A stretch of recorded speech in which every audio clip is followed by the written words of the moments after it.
et je la remercie.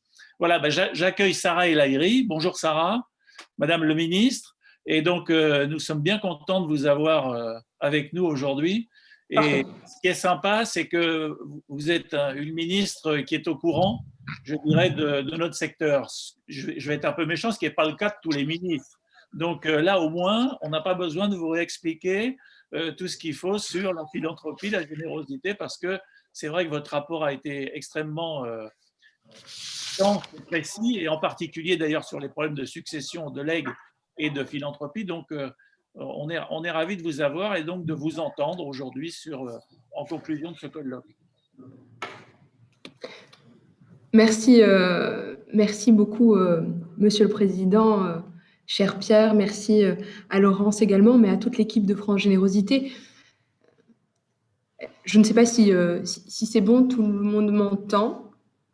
C'est parfait, merci beaucoup. Ah, super, merci Laurence. C'était juste pour m'en assurer. C'est vrai que je voulais vraiment remercier très chaleureusement Pierre, Laurence et évidemment toute l'équipe de France Générosité parce que avec eux, nous avons vécu les rebondissements, les organisations, les aléas de cette période sanitaire qui a bousculé et qui bouscule notre quotidien. Mais plus que jamais, parce que ça vous tient à cœur, parce que c'est quelque chose d'essentiel, vous avez réussi à le tenir. Et c'est pour ça que je voulais vraiment, et c'est pas de la flagornerie, remercier France Générosité d'avoir permis ce temps qui est essentiel parce que même dans une période de crise où notre pays est bousculé, eh bien l'essentiel doit continuer et c'est ce que vous avez réussi à faire. Je voulais également, je sais que c'est de coutume, mais remercier tous les participants qui, pareil, parce qu'ils tiennent à la place de la générosité dans notre contrat social, parce qu'ils y croient, parce que ce sont des chevilles ouvrières de cette philanthropie à la française, de continuer à débattre, de se challenger et de voir quelles sont les voies et moyens pour accompagner, porter cette philanthropie dans notre pays. Évidemment, je suis de très très près le baromètre de la générosité. On a bien vu que les Français continuent à être généreux et encore en période de crise. Mais on ne doit pas s'arrêter là. La philanthropie à la française doit s'accompagner, elle doit prendre toute sa place. Et évidemment, c'est la suite logique du rapport que j'ai pu remettre au Premier ministre Édouard Philippe et que j'ai travaillé avec Naïma Mouchou et l'ensemble des acteurs. Ils ont été extrêmement mobilisés, extrêmement nombreux. J'ai eu l'occasion de le dire, mais quand c'est le cas, il faut, je pense, le souligner. Il n'y a pas et c'est jamais superflu. C'est pour ça que ce rapport, c'est une feuille de route pour moi. Elle est assez claire et elle aura des suites dans les enjeux majeurs que nous vivons aujourd'hui. Les différentes pistes, elles existent, elles ont été dessinées, on en a sorti des propositions très concrètes. Et d'ailleurs, très concrètement, comment ça peut prendre forme, prendre corps? Naïma Mouchou, qui était évidemment mon co-rapporteur sur ce rapport, a proposé 2 amendements au gouvernement qui seront étudiés le 12 novembre prochain, donc à l'Assemblée nationale.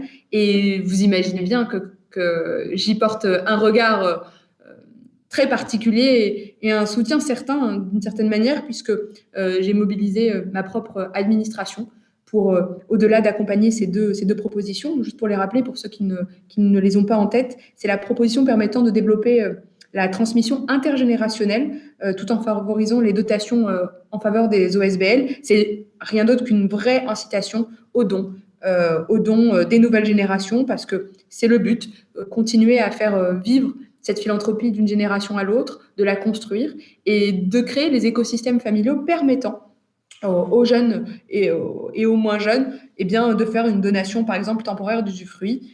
C'est une des formes qui permettra d'outiller encore plus notre philanthropie à la française. Au-delà de cet amendement, il y en a un autre qui est vraiment sur l'extension de la donation-partage. Vous en êtes des experts, mais plus que jamais, il faut accompagner cette donation-partage en faveur des OSBL.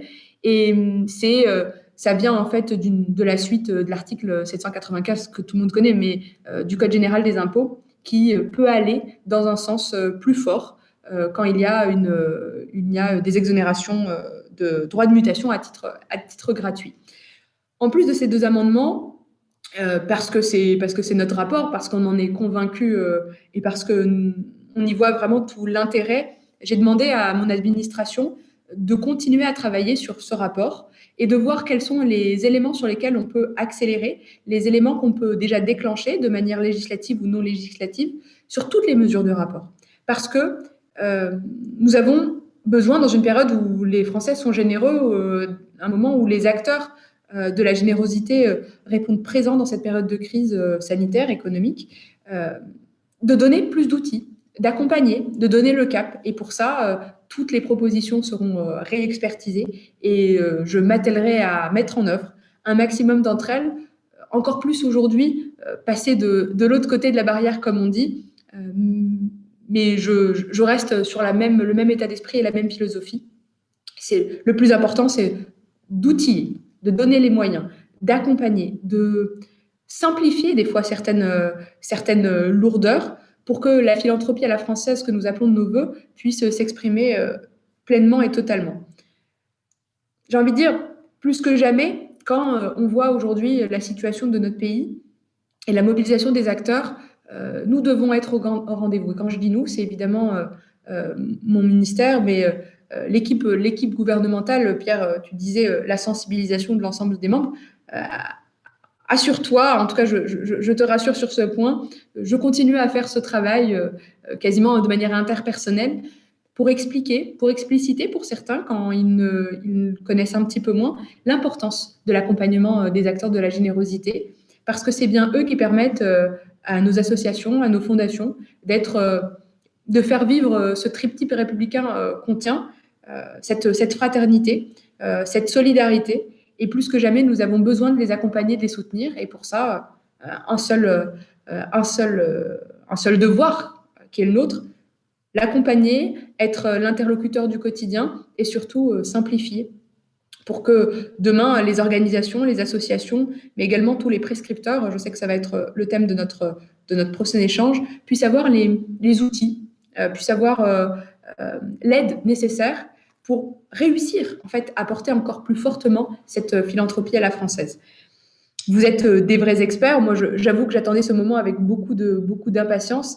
L'année dernière, c'était un moment très riche. Le secteur a été extrêmement uni, extrêmement solide, extrêmement proactif également lors du débat en loi de finances. Et parce que je sais à quel point vous portez cet intérêt général, je sais à quel point vous le défendez, je sais à quel point vous en êtes des acteurs au plus profond, j'ai envie de dire, de vos tripes. Je voulais simplement réitérer tout mon engagement auprès de vous et je mettrai tout en œuvre, tout ce qui est dans mon pouvoir aujourd'hui et mon énergie pour accompagner ces temps, comme ce colloque qui est extrêmement utile et extrêmement nécessaire en cette période, mais également les outils nécessaires, faciliter le dialogue et surtout soutenir une fois pour toutes la philanthropie à la française et sortir des fois de certaines lourdeurs que nous connaissons ou que nous avons subies.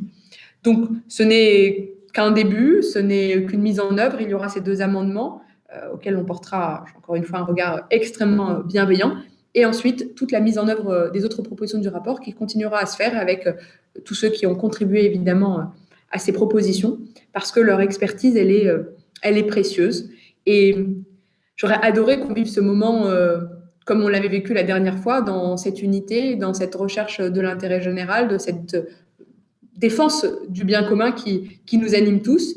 Mais encore une fois, bravo pour votre capacité à vous mobiliser, votre capacité à répondre à ces difficultés techniques et à ces besoins de réponse sanitaire, parce que vous l'avez quand même tenu, parce que ce qui nous engage est supérieur et parce que vous avez permis ces temps. Moi, j'ai écouté une partie de certaines tables rondes et ça fait du bien de vous retrouver parce que nous naviguons dans le même sens. Le cap est donné, maintenant c'est les étapes à construire et à consolider.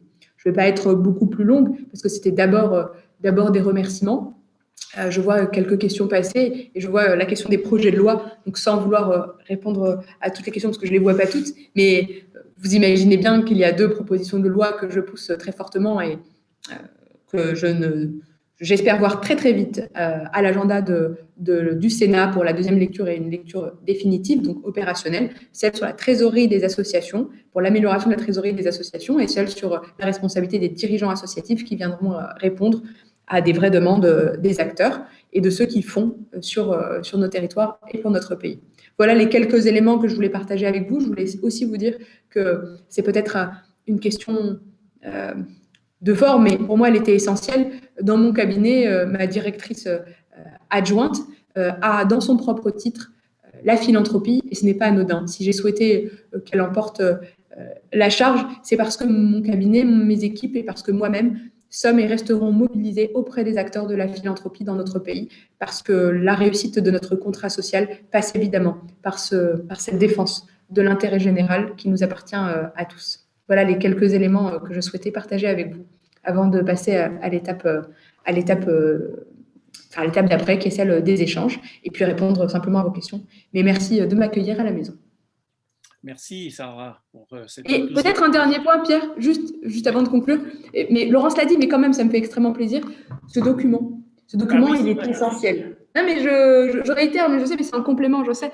Mais il est essentiel parce que quand on parlait de voix et moyens, ce document est un vrai outil. Et j'invite tous ceux qui n'ont pas eu l'occasion de le lire, de se l'approprier. Il est extrêmement riche, il est pertinent, et c'est pour ça que, évidemment, sa publication est en partenariat. Mais plus que jamais, c'est en réussissant à outiller, à accompagner, à diffuser qu'on réussira cette grande bataille. Donc, je vous invite à le télécharger. Moi, je le diffuse très largement et il arrivera par voie postale chez certains. Mais plus encore, téléchargez-le parce qu'il est extrêmement utile et je vous assure que quand vous l'avez entre les mains, vous vous rendez compte à quel point le travail est de qualité.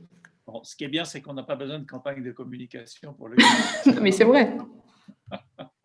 Bon, mais merci beaucoup de cette présence qui nous permet de conclure ce colloque et avec cet enthousiasme que nos membres et les participants au colloque, évidemment, partagent dans cette période qui est éminemment difficile. Et donc, on tient le coup. Et merci à tous d'avoir été présents à ce colloque, en grand nombre d'ailleurs. Je suis agréablement surpris de voir le nombre de gens qui ont assisté au colloque. Et puis, écoutez, à la prochaine. J'espère ce coup-là, comme le dit Sarah, en présentiel, parce que c'est vrai que c'est un peu dur d'être en numérique virtuel. Voilà, merci beaucoup et à la prochaine. Au revoir, belle journée à tous.